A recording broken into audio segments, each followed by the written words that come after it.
The evolutionary history of man that we see so typically represented in our history textbooks simply does not fit the picture of the evidence that we find in archaeology. With the possible exception of the last 100 years, maybe 200, the further back we go in history, the more advanced the technology and the more sophisticated the evidence indicates the people were. That's not the picture you see in the textbook, but what we see from the facts. In fact, that is so obvious and so clearly demonstrated that I think maybe we ought to change the histories rather than try to juggle the facts. We find this kind of documentation and acknowledgement even from those who are humanists, who are evolutionists. That would certainly be the case with William Prescott. And in his book, The Conquest of Peru, he makes this point on a number of occasions. Now, he is not a creationist by any means, but he is acknowledging evidence that I believe certainly sustains or supports the concept of creation, a recent creation. He says, for example, the memorials of the past remains of temples, aqueducts, other public works, which, whatever degree of science they may display in their execution, astonish by their number, the massive character of the materials, the grandeur of their design. Now, this is a statement that describes literally dozens of places throughout South America that demonstrate amazing technology, as well as the coexistence of humans and dinosaurs, which, of course, evolutionists cannot tolerate. Most of the work that we'll be looking at today is in the area of Peru and Bolivia. Our work was done in Peru, primarily in the area of Inca, near the Paracas Peninsula, in Nazca, in that area. And we see here the scenic Pan American Highway as it travels through this area. It is the most desolate area you could ever imagine. It hasn't rained there for 100 years. You can't find a blade of grass for just on and on and on. It's amazing. And that desolation continues right on out to the coast. And this is an area that we were interested in initially. And we'll talk more about a boulder that fell off of that cliff down to the beach. But as we walked along the beach, we saw, about the only thing we saw were the pelicans, which I think are somewhat symbolic of desolation, where there's no rain and it's just dryness and desert.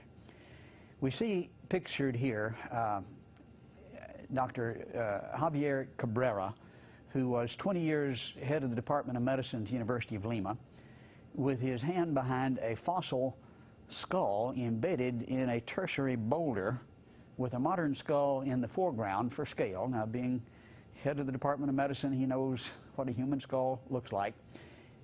He brought that there for comparison and brought this to our attention. He says in this tertiary boulder, which is very close to, that's the next layer above the dinosaurs, some 60 million years ago, we've got a human skull.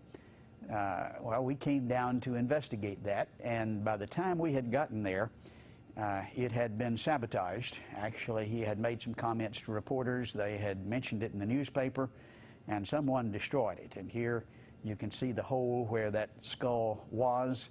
It was bashed and completely removed. We did investigate some interesting phenomenon in association with this, layering with what we would call seashells, the phyllosauropods, that were closed and buried alive. We made a presentation on this at the GSA, Geological Society of America Convention,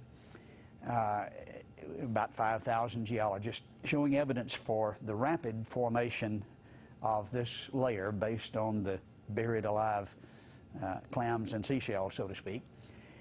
We went on to talk with Dr. Cabrera, who is a very interesting person, who has some different ideas, we'll say, some that I certainly would not concur in.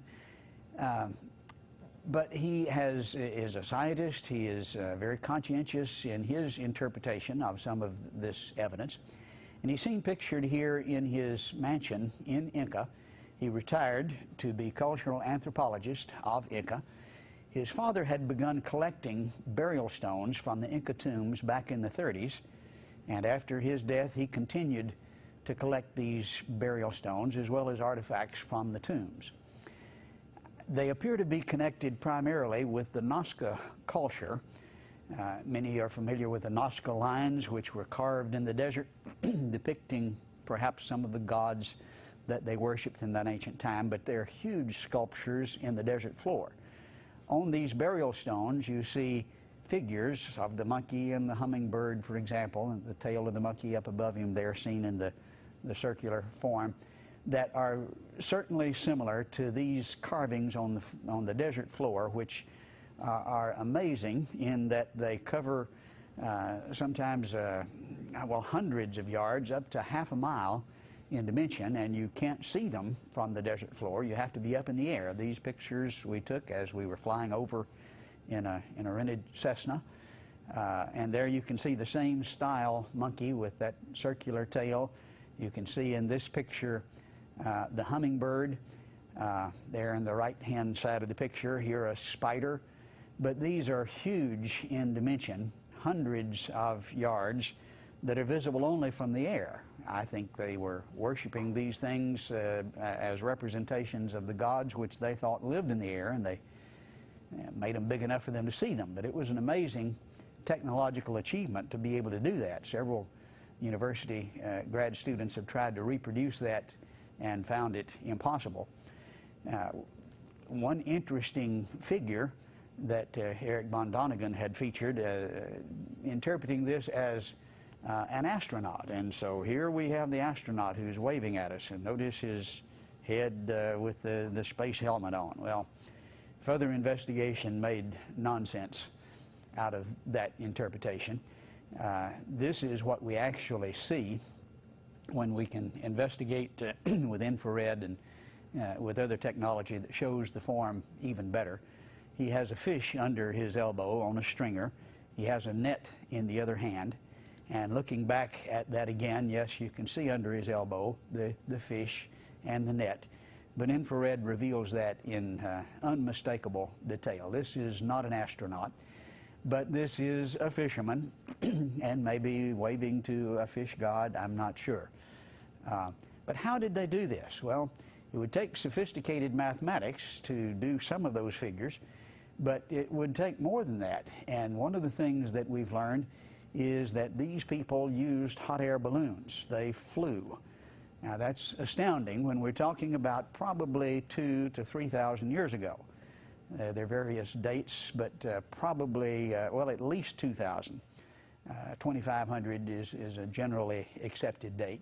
But notice the statement here by Jim Woodman in his book, What Kon-Tiki Uncovered About Man's Mastery of the Sea, Nazca now reveals about man's conquest of the air.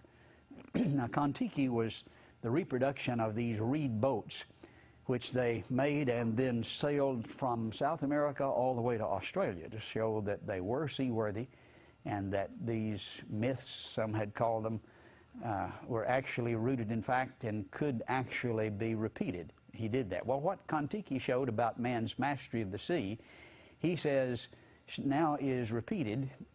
Men flew 2,000 years ago, and they have found the description of these and recreated them. They actually recreate the flying machines that ascended from Nazca's desert floor long ago, and he concludes these were men of stunning sophistication and intelligence. And yes, they did reproduce this. They made some and flew them just as the people from Nazca did, and from the air they could see and direct the manufacture of these huge features. But this is the culture that the stones are connected with. They worshipped heavenly bodies. They measured the movement of the heavenly bodies in a very sophisticated manner and produced a calendar that is absolutely stunning, as was the case with other cultures in South America.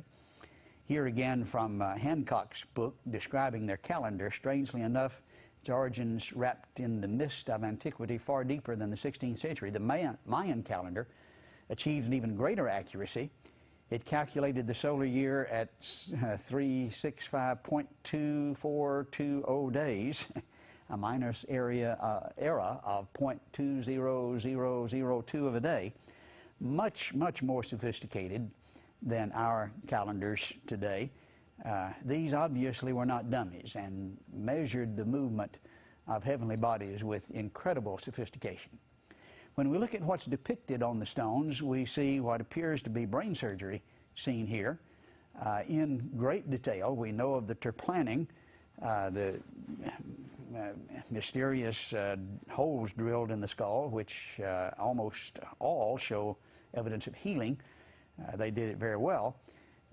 But this appears to depict something more sophisticated than that. We have found a number of skulls that had been operated on, if you please, with brain surgery, and almost all of them show significant healing, showing they survived the surgery and continued to heal. Here, almost completely healed over. These, again, were not dummies that were dragging their mate by the hair of the head and club in the other hand. These were men with sophisticated intelligence. Here they seem to be performing a cesarean surgery. One of the things that we see depicted on these stones that is not that impressive to me, maybe to some, is that about a third of them are some of the most disgusting pornography that you could ever imagine. This is as close as I'll get to showing it to you, but it's a book that depicts this, and we have museums devoted just to this pornographic depiction from burial stones and from ceramic figurines, from their drinking vessels, from vases and so forth. That shows the kind of culture that existed at that time. It was a disgusting culture, though it was very prosperous and wealthy, and they had slaves, they had lots of gold, and they lived very well. They were amazing engineers.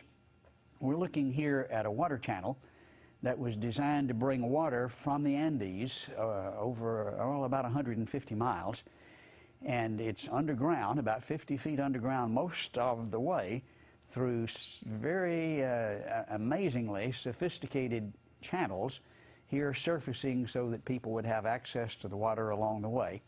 Most of the access is gained through these spiral accesses where you go down to the level where the water was, and you have 7 of these spiral accesses in one of the major cities there. And so it continued to take the water along the way 50 feet underground, and the people could go down and get the water and then come back. Notice the description of the engineering involved in industrial research and development. The hydraulic simulation showed that the new channels were completely modern in design. They relied on concepts of fluid dynamics that Western hydrologists only started to apply in the past century, again, before the time of Christ.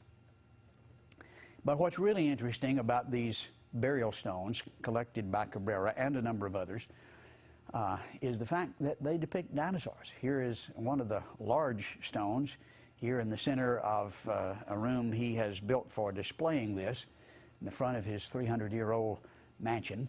He is a descendant of the conquistadors. This is one of the castles they built, and he lives in it. And of course, he passed away in 2002. But looking closely at this stone, you can see the very obvious dinosaur with the dermal frills on its back, a man sitting atop fighting, evidently. And then we look at the top of the stone, and we see it's ornately covered with carvings. And a closer view, you see the upper right-hand corner, the very obvious sauropod dinosaur with the man in his mouth, dangling by the foot. Beautifully and artistically done in stone. But there are thousands of these. Some 11,000 burial stones have been collected by the Cabreras About a third of them are this disgusting pornography, and then about a third of them are of dinosaurs. Here we see many of them are shown with man associated, but in battle. Here he's chopping the neck. In this one, he's already chopped the neck and holding the head in his hand of possibly a juvenile form, but then looks like Mama has got him from behind, or at least another younger one attacking him, and together with a much larger one on the same stone. Another one here is being bitten as he rides on the back. Notice the variety in styles. This is rather Oriental in style, very different, but obviously very similar. This one's very, maybe literalistic, if you please. Some almost cartoonish. Another Oriental style dinosaur. This beautiful stone is almost 4 feet tall. Again, very artistically done, with the dermal frills on the back, which were written up for the first time in Geology magazine in 1992. When Mr. Sinclair depicted his dinosaur on the Sinclair dinosaur sign, he didn't know it had dermal frills on the back, but they did down in Peru over 2,000 years ago, and here we see them depicted on the stones. It looks like a scene maybe out of Jurassic Park. No question about the species that's depicted here. Some rather artistically and stylistically done, cartoonish, and then very literal. Here are a number of different species depicted on the same stone. Again, a tremendous variety is obvious. One person, again, did not do this. But this is not the only museum that depicts dinosaurs on the burial stones. Another very interesting display of these stones is seen in the museum there in Inca. It was actually established by Dr. Cabrera over 20 years ago. They have a collection, but they will not display it. We had talked to the brother of Carlos Solti, Pablos, who had donated the collection to the museum about 15 years ago, and we had seen pictures of the stones that he had donated. His brother had excavated them in the 50s near the village of Ocaqueji, and then donated this to the museum upon the death of his brother. We went there, said, we want to see this collection. They said, it doesn't exist, that's a myth. We said, we've seen the pictures, we've talked to the one who donated the collection. They said, well, yes, okay, it does exist, but they're in storage and you can't see them. We insisted, saying this is a museum that's not supposed to hide things, it's supposed to show things. They said, well, you can't do this unless you're authorized by an official museum with 48 hours notice. We said, we think we can handle that, and we did. We got a letter from an official state-authorized museum authorizing us to examine them. With 48 hours notice, we came back. They still refused. They said, you will not be allowed to examine these. They were stonewalling. Dr. Swift eventually did gain access last year and got pictures, and yes, they are virtually, well, they are the same as the ones that we see in the Jules Rudd collection with dinosaurs on them. We did get to examine the ones in the collection at the Aeronautical Museum in Lima, pictured here. Years ago, there were many more. They have disappeared over the years. There were several hundred initially. There are about 40 that remain. But here we see one on the floor in the room where they are displayed, and these are the poorer ones. The better ones have disappeared, but you can still see the dinosaurs on the stones displayed in the Aeronautical Museum in Lima. In the museum in Nazca, likewise, they have some of the carved stones on display. And here we see Dr. Swift laboring as he holds up one of the stones for the camera. The stones are exhibited in the Cabrera Museum, where there are 11,000 of them, in the Museum of Inca, where they're hidden, and they wouldn't allow us to see them. Dr. Swift did eventually get, and then the Nazca Museum and the Aeronautical Museum and the Naval Museum. But we see here the museums which have these stones, all but one of them have them on display that can be seen today. We traveled to the village of Ocaqueji, where a number of these stones, or at least in the area, where a number of these stones had been excavated in the 50s by Carlos Solti, who was the rector of the College of Engineers in Lima. And there we see an obviously very depressed area. We see individuals who just eking out a living. Basilio Achua is one of the individuals here who has found a number of these stones and had taken them to Dr. Cabrera. He took us out to the place where many had been excavated, and we could see the actual tombs and see some of the stones in the tombs. As we walked along this desolate area, you could see the bones that had been strewn along the way by the grave robbers, who weren't interested in the bones at all, but in the artifacts that they could dig out to sell.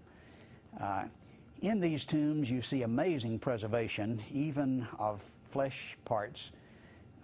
In an area where it hasn't rained for 100 years, the dryness of the desert is excellent for preservation.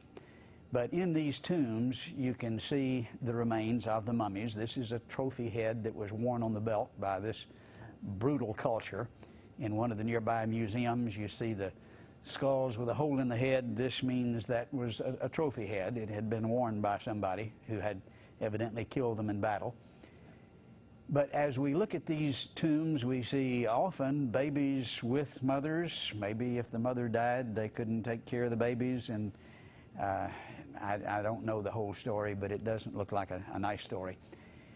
Here we see one of the well-preserved mummies together with a number of bones that have been found in the area. And in this particular tomb, you see one of the burial stones in situ, in place. And you see this on a number of occasions. Here's another one of the burial stones beside one of the mummies with a dinosaur on it. This one was excavated in 2005. The drawing here shows what's seen on it, not as dramatically clear as with some of them, but it can be seen very clearly. It has been examined carefully by a number of laboratories, and we see the close-up of some of the carvings showing the patina in the grooves, also testifying to its antiquity. This was one that was excavated in 2006 that is in a collection that I own. This is about a 70-pound stone. It has 3 dinosaurs on it. It was from about 100 miles away from the Paracas Peninsula, and the carving style is slightly different. You can see the teeth are raised rather than incised. The bias relief is in evidence here, but the same style, again depicting the dinosaurs. Many say, well, Cabrera was a strange fella, and we can't depend on his testimony. Well, I think he was a very credible witness, but we have many, many different sources. Notice that the first one is the Spanish priest who in 1525 described these stones, and there have been several reports of this. The chronicler of the Incas wrote of these stones in 1570. In detail, they found the stones with the strange animals on them. And then Bolivia Cabrera, the grandfather of the one that we worked with there, began collecting the stones in the 30s, and then Javier Cabrera continued the collection, amassing some 11,000 of the stones. He was professor of medicine at the University of Lima, head of the Department of Medicine for 20 years. He established the largest teaching hospital in Peru and retired to be cultural anthropologist for Inca. This is not a lightweight in terms of a witness, but if you want to ignore him, there are many others. There's Carlos Solti, who excavated the stones at Ocoqueji in the 50s. Pablo Solti, who is his brother, donated the stones to the museum in 1968. The museum denied it, promised to show them to us if we met their conditions, and then refused, but then finally did reveal them. Yes, they have them there. And then Basilio Achua of Ocoqueji excavated a number of the stones. The Aeronautical Museum displays many of the stones today, as does the Regional Museum in Nazca. I, together with Dr. Swift, have observed them in the tombs in situ. University of Bonn in Germany has confirmed the oxidized patina in a number of the stones, and grave robbers continue to excavate these carved stones. You can still dig them up. Now, that's an impressive array of confirmation. And if you don't like Dr. Cabrera, then okay, toss him out. You still have an impressive array of confirmation. In addition to the stones, we find in the tombs other things that display the dinosaurs, like the textiles, the burial cloths that were associated with them. Many of them show the dinosaur motif, as do the vases, the pottery. This is in the National Museum in Lima. It has a sign circa 2,500 years before present.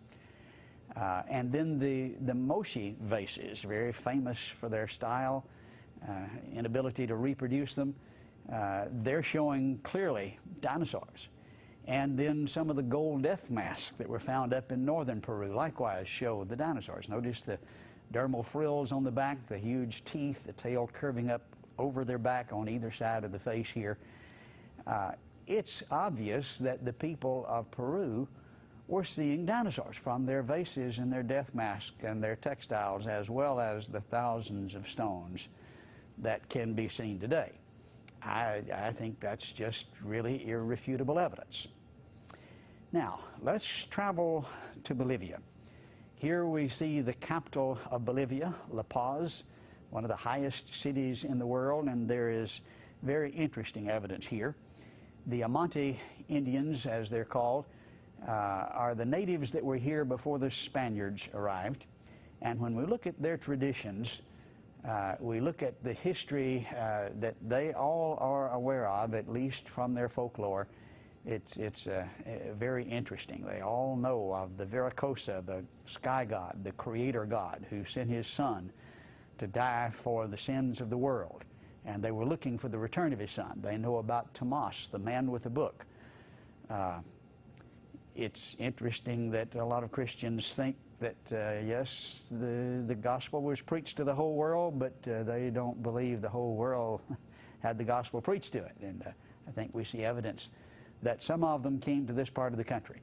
Most of the Amante live up on the barren plain, the Altiplano, which is a huge plain over 180 miles long and about 60 miles wide.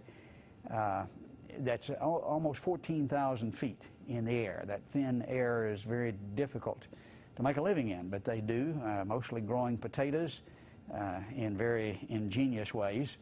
Here's one of the Amante women who's returned from about a 20-kilometer trek to go to the grocery store. It's a very difficult life. We talked with a number of them, and each of them told us of the knowledge of Viracocha, the sky god. Yes, they knew about that. And many of them are polygamous. They worship idols, and they make sacrifices to those idols. But they also know that in the past that wasn't the case, and that there was the worship of the one true creator God in the past. We're reminded of Acts chapter 1, where Jesus told the apostles that you will be my witnesses both in Jerusalem and in all Judea and Samaria, even to the remotest parts of the earth. I think we see evidence of that when we see Tomas, man with the book. There are statues, there are paintings of him, showing him in this long robe, the attire of the first century, with the codex under his arm. Evidently he came here and taught. Notice the statement by William Prescott, who comments on the evidence for this. He's the atheist, the one who is certainly no creationist. In his book, Conquest of Peru, he says it's a remarkable fact that many, if not most, of the rude tribes inhabiting the vast American continent, however disfigured their creeds may have been in other respects by childish superstition, had attained to the sublime conception of the one great spirit, the creator of the universe. And now this is not many, he said, many, if not most, had attained to this concept, the creator God, who was not to be dishonored at attempt at visual representation. He would not allow idolatry. But this is true in the backgrounds, he says, of most of the people of South America. And then he talks about some of the things that they have in their culture. Among the traditions of importance is one of the deluge, which they held in common with so many nations in all parts of the globe. And then he says Orthodox Spaniards who first came to the country saw striking resemblance to Christian communion.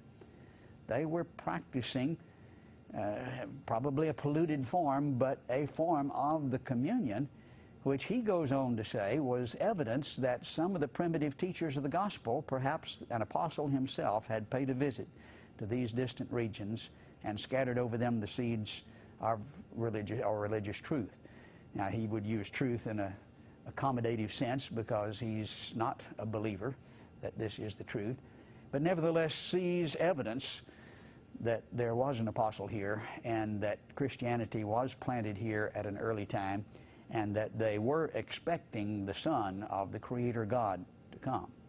I think this is interesting information from an atheist. We traveled to Lake Titicaca, a very interesting area which straddles the border between Peru and Bolivia. Here we see people who make a living often weaving these reed boats, some of them very large and much larger than this, some of them, and it's an amazing similarity that can be demonstrated between these boats and those that we find in Egypt, made of exactly the same material, the same style. I think it's obvious that there was a connection here, and Kon-Tiki helped to demonstrate that we mentioned earlier. Notice the description that we find here in U.S. News and World Report. Alan Kalata and his colleagues, University of Chicago, reproduced the irrigation technology practiced 1,500 years ago by the Tiwanaku people in test plots near modern-day Bolivia's Lake Titicaca.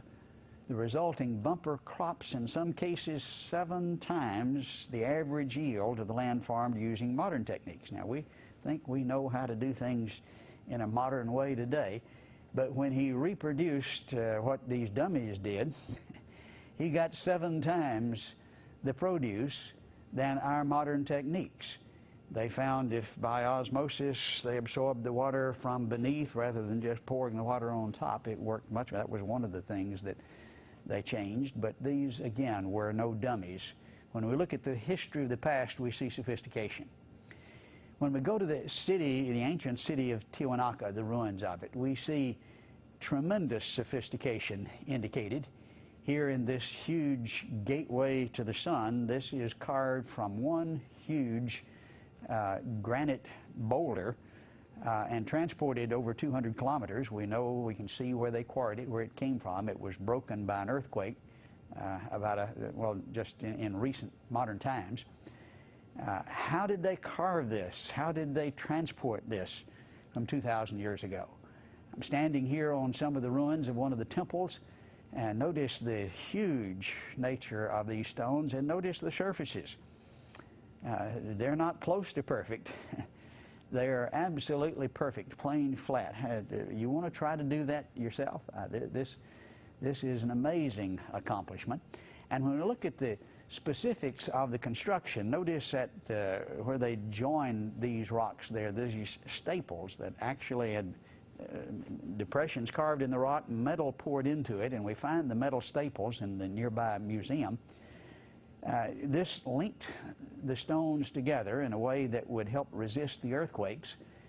And what just blew my mind was this was exactly the same type of feature that we find in the temples in Cambodia. We traveled there year before last and noticed those staples or metals that held the stones together there where the fellow is holding the scale, and then higher up above. We look at other examples from Cambodia, and now then we're back in Bolivia, and we see the same type of construction, the mitered corners, which were constructed to last for many, many years. We see great sophistication, and then we see deterioration. We see things going downhill, and that's the general picture. This is, by the way, what we see in Egypt, defining the devolved nature of the evidence. Here from Scientific American, the Pyramid Age had come to an end, having lasted little more than a century. Pyramids were still being erected, but they rapidly became smaller and shoddier. They began on the grandest scale and went downhill. That's the picture that we see in archaeology over and over again. One thing that was of great interest to me there at Tiwanaku was the tremendous range of ethnic faces that were depicted on the walls as well as in some of the figurines. There were, I think, very obvious Egyptian and Negroid and Oriental faces that we could see. We saw them in the sunken gardens, for example, there at Tiwanaku with this entrance gateway to the sun in the background. These faces seem to be designed to depict a brotherhood of man, or at least a great range of ethnicity. Here the Negroid type is obvious, and many of them, of course, Oriental, and some strange faces that we can see here represented. Some of them were, I think, a very obvious Egyptian motif, as is the representation here. In some of the Acámbaro figurines from Mexico, we pointed out there was the Oriental, here the Mexican motif, and then very obvious Oriental shapes. Some of them were African. Again, the point is they traveled around the world a long time ago. The idea that Columbus discovered America is ridiculous. Here, these African figurines from over 2,000 years ago in the Acámbaro collection, together with European, show that the various groups around the world were known. Here, very obvious African forms, and then the Oriental, very characteristic Oriental. And by the way, this is the Q on the back of that head that we just saw that was broken from this statue.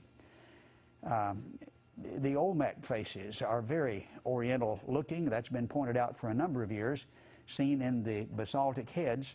Dr. Chu of the Dallas area, Texas Christian University, has documented this from a number of sources. First, the jade that's found there with the Olmecs is found only in China. And he says this is from the Chang dynasty. He has evidence of it that has been reported in the standard journals. Here, ABC is reporting on it. Chu discovered jade, stone, and pottery artifacts attributed to the Olmec, believed to be ancestors of the Maya. The artistic motifs on the objects bear an extraordinary resemblance to the Chinese bone inscriptions from the Chang dynasty of about 1600 to 1100 BC. Symbols for agriculture, astronomy, rain, religion, sacrifice, all of these were nearly identical. The language, the symbols, here's the ear treatment from the Chang dynasty and from the Olmecs. Again, now from Discover magazine. 3,000 years before the egg roll joined America's fast food menu, a group of Chinese immigrants may have sailed to the New World. Well, 3,000 years ago, Chinese came to America. What happened to Columbus? That's kind of old hat at this point. He has proof in their own handwriting, and he shows examples. Here we see the symbols for divine in the Olmec, in the Chang, and then modern, for temple, and for container, and for worship, for small. It's absolutely identical. For offer, again, the language, the alphabet, is identical. This came from China some 3,000 years ago and has readily been acknowledged now. Even the Japan Times, notice here from August 1999 from Beijing, the evidence showing similarities between the ancient native markings in Central America and ancient Chinese characters has added fuel to the theories that Chinese arrived in America as early as 3,000 years ago, as Chinese state press reported Thursday. They were not dummies. They traveled around the world long, long before Columbus arrived here.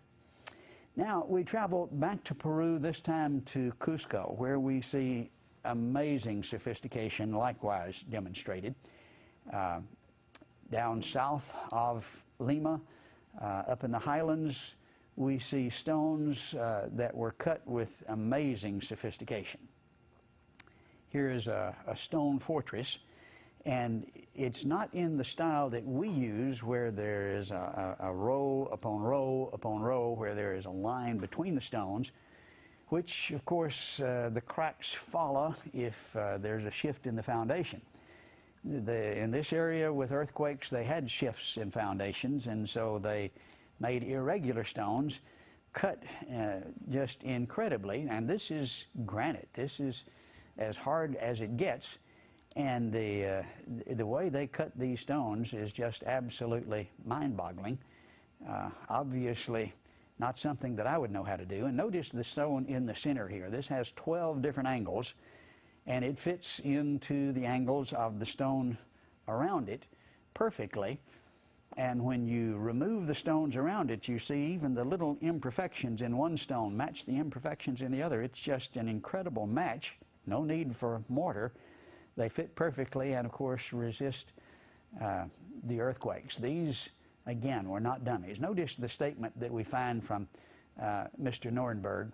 What's truly impossible about the block, and he's talking about the largest block that they found here, again, cut with angles all around it, it is the size of a 5-story house and weighs an estimated 20,000 tons.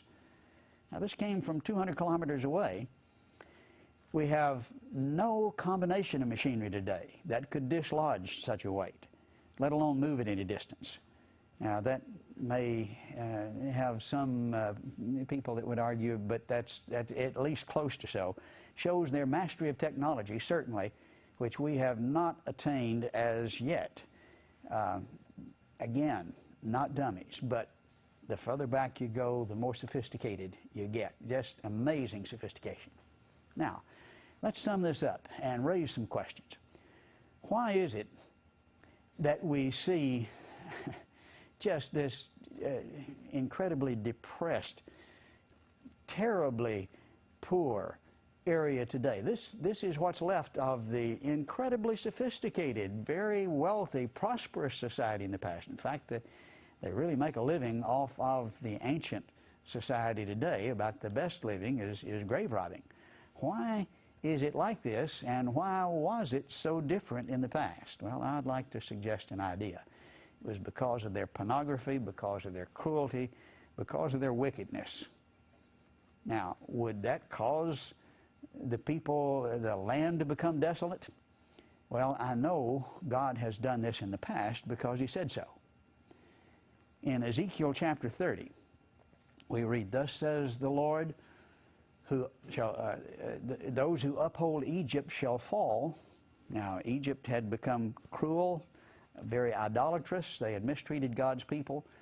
And Ezekiel prophesied, the pride of her power shall come down from Middal to Sarin. Those within her shall fall by the sword, says the Lord. And he continues saying, they shall be desolate in the midst of the desolate countries, and her cities shall be in the midst of cities that are laid waste. Could you find a better description of Egypt? Now, when you look in Genesis, Egypt was like the Garden of Eden. It fed the world in Joseph's time, but here it's desolate in the midst of countries that are desolate. God turned their water off and said that He would, and then now we see that is exactly what happened. Notice back in Genesis chapter 13, Lot lifted up his eyes, seeth a whole circuit of the Jordan that's all a watered country before Jehovah's destroying of Sodom and Gomorrah, as Jehovah's garden, as the land of Egypt. The land of Egypt was a watered country. Today, that's not the way it looks, is it? And similarly, notice from Zephaniah chapter 2, He will stretch out His hand to the north and destroy Assyria, another country that ruled the world in Bible times. Make Nineveh a desolation, the site of one of the 7 wonders of the world, the Hanging Gardens. But He says, I'm going to make Nineveh as dry as the wilderness. And He continues describing what's going to happen. The herd shall lie down in her midst, the beast of the nation, both the pelican and the bittern shall lodge in the capitals. Here, the symbols of desolation, interestingly referring to the pelican. Their voice shall sing in the windows, desolation shall be at the threshold. Well, of course, this is the area of Iraq today, and we looked to that area and you couldn't find